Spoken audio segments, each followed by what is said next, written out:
can tell I made it because of welding. You cooked anything in it? Yeah. Yeah, it was a mission. A sausage. I cooked tiny bits of steak on it. Oh, yeah. And it actually come out all right. Today's video is something a little bit different. I've actually got Shane McBagley. Hello. A bit of a barbecue guy, to say the least. We're going to have a little chat with Shane, get a bit of his background. He's an American living in the UK, doing a lot of barbecuing. My wife is English, actually. We met working on sailboats. We lived in the States for about a year before we moved over here. When we first moved over, it was pretty cool. I got a job working at a Victorian-themed circus, which travels around in old showman's wagons on village greens. They have a farm-to-fork restaurant, so all the pigs that they rear on the farm, I would butcher down and serve up in the restaurant. How did you get into barbecue?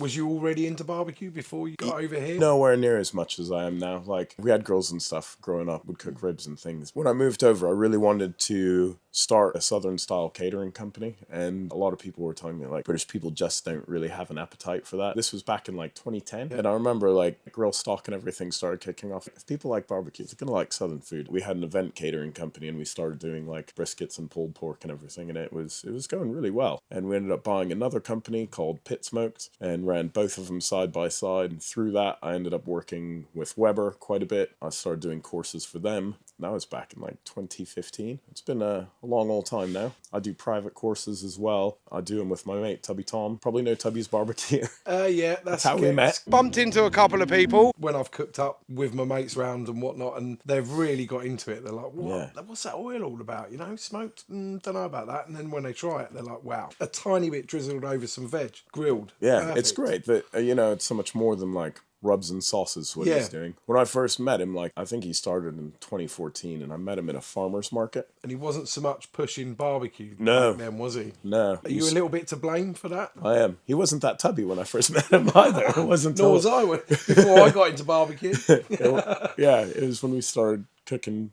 lots of barbecue, and then we're like, we should do these courses. It's a great way to be able to afford to cook all this stuff that you can't really justify to the rest of the family. Like, we need 20 tomahawk steaks. So basically an excuse to cook loads of stuff that we wanted to. They're really good fun. You've been doing a lot with Tubby Tom, obviously, so that sort of progressed into a bit more with Weber, or was you doing more with Weber anyway? Well, I think I was doing more with Weber before, kind of separate. I got Weber involved with Tom, so I guess it sort of expanded that way. But to start with, I was mostly doing some of their corporate catering, and then mostly just cookery courses, whereas now I do a few other things like, you know, influencer support and festival campaigns and stuff like that. So a little bit of content creation here and there. It's all good fun. Yeah, great company to be involved with. Definitely, 100%. Yeah. I've always used Weber, and for them to be gifting me the odd bit here and there is really awesome. And the list of what they tell me to say or do is nothing. Yeah, same. They don't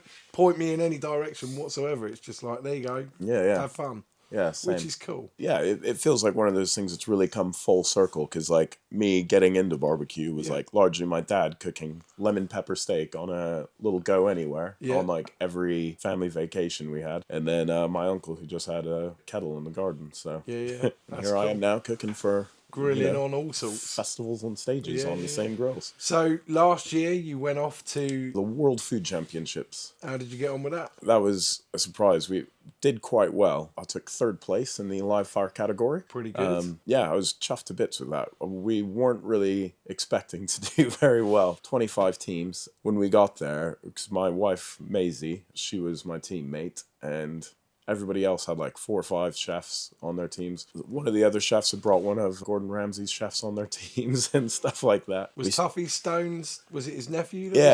His nephew, and I think it was his sister who were on a team next to us. And they were so super you was friendly. Looking around thinking, I'm up against it. Yeah, and everybody had like all these massive custom built grills, and we were there with 2 master touches and just the 2 of us, and we're like, oh shit.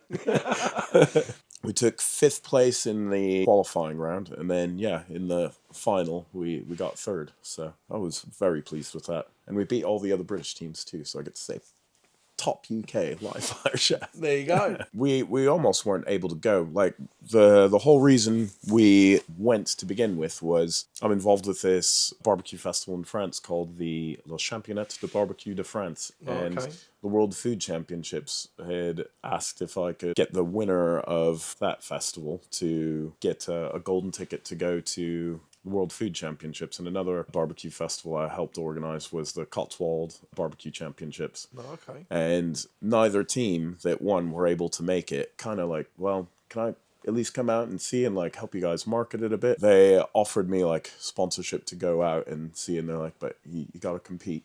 And I was like, oh, well, all right. Well, yep, let's do it. So they offered to cover flights and bits, but we still didn't quite have enough cash for it. So What did you cook? I did a cherry smoked rack of lamb with a dish called a grilled vegetable rollatini, which is something that came up with. It's basically thin layers of aubergine, courgettes, roasted red peppers, carrots, and you marinate it all, grill it out, and then lay it out flat. Roll it like a sushi log, but we also made like a fresh ricotta on the grill and smoked that. So that was stuffed down the middle. Then we did a smoked almond romesco sauce that was paired with that. And then with the lamb, we did an ají verde with some smoked jalapenos and coriander. The mayonnaise we actually cooked the egg like in the embers as well. We also did some parmesan and chili crisps. So it was a nice bit of height on the dish. And that was our qualifying dish. One of the main reasons we were able to do it was because Ariat sponsored us. We did need to raise a bit of funds to make the trip happen. I pinged a few potential sponsorship emails to a few usual suspects that I work with, and due to various things with budget, they couldn't make it work. But Ariat were really supportive and got behind us. Cool. And they gave us some sponsorship money for it. And made it happen. Yeah, a bit of gear, because it was Indianapolis in November, so it's freezing cold. And they gave us some nice warm coats. That's cool. Some really good guys there. Did you make any new friends while you was out there? People you hadn't met before? Obviously, like-minded people. So I got to meet the exec chef for Weber in the World, Dustin Green. He was a really nice guy. He was the one who sorted us out some master touches to cook on. I actually got to meet Marcel and Josh from Q Point Kitchen. Okay. That was the first time I've met them, even though they're based in the UK. And then Al Fragoni, he was one of the judges, and he's going to be at Malden this year. So yes. Yeah, I see he's doing something for Pro Smoke as well. Yeah, he was really classes. Cool. Yeah, he does come across cool, and like he engages with people a lot as well. And if you message on one of his videos, you can see he quite often actually tries to message people back. Yeah. Not being funny, when you've got that sort of a following, you see like even Chud's Barbecue or Mad Scientist reply, and then when you get down to about 100 and it's like 300-400 comments, you just think, well, how can you possibly do that? He seems a really nice guy. Yeah. Not saying the others aren't, but I mean, I'd be the same. If I had 400 comments, I'd struggle to sit there trying to reply to them all. I sometimes feel that way after like 5. Yeah. Yeah, I'm 5 if I'm lucky. And then the guys from Croy Valley, I don't know if you've come across them, but they do I haven't actually. Rubs over in the States, and they did some videos on how to prepare for the competition that I watched before I went over, and then they were there competing as well. We were total newbies about it. I didn't realize I had to have hand washing station on my section, and they lent us loads of kit. They were really helpful and supportive. So you need something like that, and it's nice that other people jumped in and helped out. That's what I find. I haven't been around as much as nowhere near, but I've been to festivals and stuff like that and helping on stages and whatnot, and people help each other out. I've been to a competition. I went to a competition last year. It was one at Brands Hatch, and all the people competing against each other were like, "Oh, can I borrow this? Oh, can I borrow that? Yeah, no problem, and they're all helping each other out, and it's cool. It's like a little family. Yeah, that's probably like one of the nicest things about the barbecue community, isn't it? Like when I first moved to the UK, apart from my wife, I didn't know anybody here, and very quickly helped me build a very large friend base. Yeah, it's good. Yeah. That's what it's all about. And, it's I feel like it's still sort of a relatively new community in the UK. It's good to be able to build getting it bigger. It's getting bigger. Yeah, and, definitely. I was saying to you earlier when we was cooking, my friend who's a Michelin star chef, but he's been a chef all his life. He said to me, normally food fads last about 2-3 years, but this is just, you can see it's just progressing, and it's just keeps going. It's just getting really bigger and bigger and bigger. You look at Pro Smoke Barbecue, they were tiny 4 or 5 years ago. Yeah. He's like got next door, unit over the road. He's getting bigger. Tubby Tom's, gone from doing little farmers market stalls to he's got a big shop, and he's probably, maybe, I don't know, looking to need to expand. It's still just going to keep going in that direction, which is good. It's great. And it's cool because more people are bringing more flavors to it. I guess like in the States, because there's such a history around it, there's a sort of consistent, and sometimes I I don't know if narrow is the right word to use, but some of the stuff can be a little bit samey, whereas here you got people bringing some really unique twists to it, like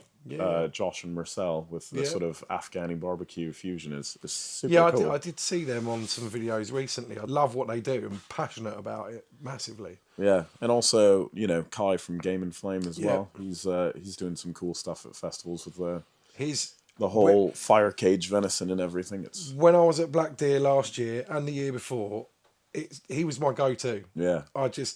Don't get me wrong, I like to try other things, but his stuff was that good. It was like I at least had something off him every day I was there. Yeah, it was the same amazing. At Long Road Festival. I don't think I had a meal that did not come from him while I was there. It was so good. Again, them guys are really passionate about what they do. All the guys that work with him, you can tell they love it. They got an aura around them. Yeah. They're all tattooed up, but they're all like really nice guys, and they're loving what they're doing and produce some amazing food. It's cool to see at a festival as well, because so much of what you get at festivals is just like the cheapest, sort of nastiest thing you can get, or an overpriced version of the same thing. Whereas, and you can actually physically watch them cooking it. They're out there it's cooking low and slow over the fire, you know, asado style. It's absolutely, I love it. I could just sit there and watch it all day. Same. And then eat it all day. So what are your plans for the rest of this year? I mean, obviously we're into spring now. Yeah. So you busy? Got a lot planned? Stacked out season with a lot of courses and a lot of festivals again. I'm doing a pop-up supper club at Malden this year at Smoke and Fire. Maisie and I are doing, I think